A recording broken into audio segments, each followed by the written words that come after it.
maraming buko kasing ganda nung sayo. Dapat healthy hair. Dapat po, Vaseline shampoo. Kasi may coconut milk at nutrients. Para hair, healthy, shiny, bouncy. Vaseline Shampoo. Healthy hair is beautiful hair. Sa unang hirit, ang saya-saya. Sa unang hirit, magugulat ka.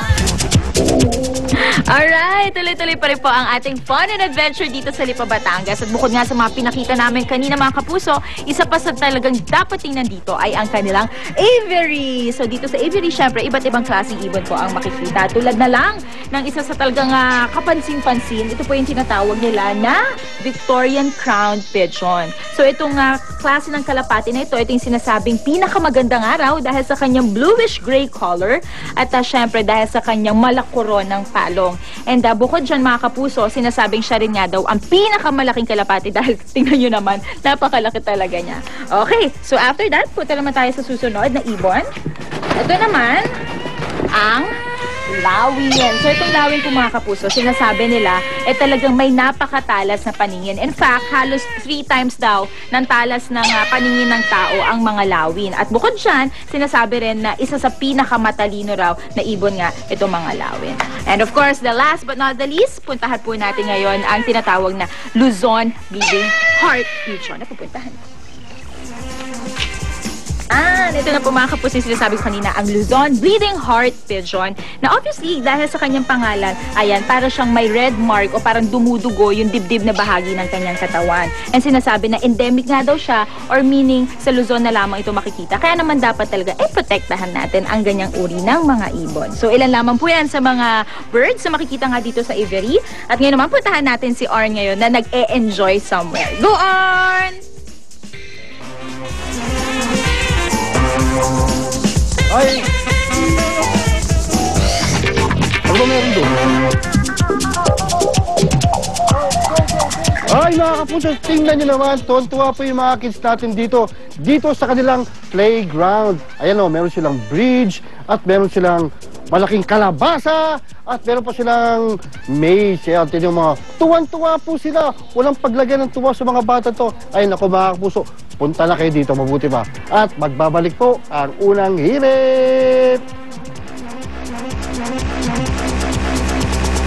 Alright.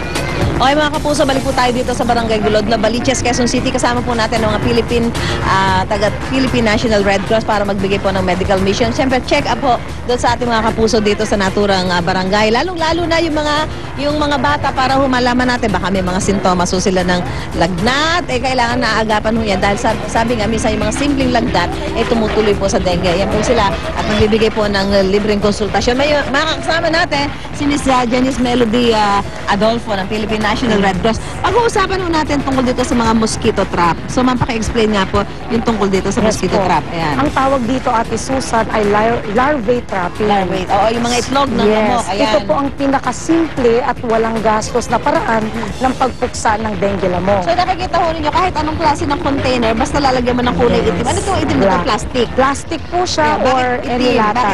Itim po kasi po, Ate Susan, ang gusto ng dengue lamok ay cool, dark places. Makulimlim na malamig. Ito nakita nyo ito, styro lang ho ito, ng glass styro na ilagyan ho ng plastic na itim and then ilalagay mo yan sa isang madilim na lugar. Opo, yung mga pwedeng pamugaran ng itlog katulad ng ilalim ng lababo, ilalim ng kama, sofa. Tapos lalagyan po nito, nakita ko ito parang yung lawanit. Yung lawanit po na yan, Ma'am Adolfo. Ito po kasi, Ate Susan, ay may rough surface. Magaspang kung saan pagka nilubog natin ito sa tubig, pwedeng dyan mangitlog. Dyan dadabo yung lamok, dyan mangingitlog. Makikita natin yung white egg. Okay, tapos pag nangitlog na Ma'am Adolfo, saan dadalhin yung itlog? Yung itlog po. Pwede po natin lagyan agad ng mainit na tubig para mamatay o kaya ay buhusan ng asin. Oo, huwag niyo yung itatapon sa mga tubig sa kanal dahil lalo ho magiging lamok yun. So dapat mainit na tubig na may asin para mapatay ho yung mga itlog ng mga lamok na may dalang dengue. Salamat, Miss Adolfo.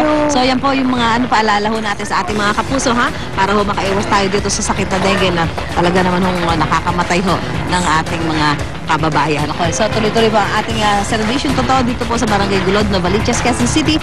Babalik po unang hirit. Thank you. Arnold Clavio would like to thank Wade Shoes, Elmer of Sonyare Salon, Thailine. Dr. Raquel David of Ardere, Magdo Optical. Susie Abrera would like to thank Maldita, Vogue Visage Salon, Michelle's Silver Jewelry, Revlon Cosmetics, Bello Medical Group. Rhea Santos would like to thank SM Department Store, Golden Hills, Head Zone Salon, Revlon Cosmetics, Perez Optical, Dr. Jean Marquez. Susan Enriquez would like to thank the following: Studio Zen Salon, Skincare by Let's Face It. Unang hirit would like to thank Ensha by Lesidia. Unang hirit, ang saya-saya.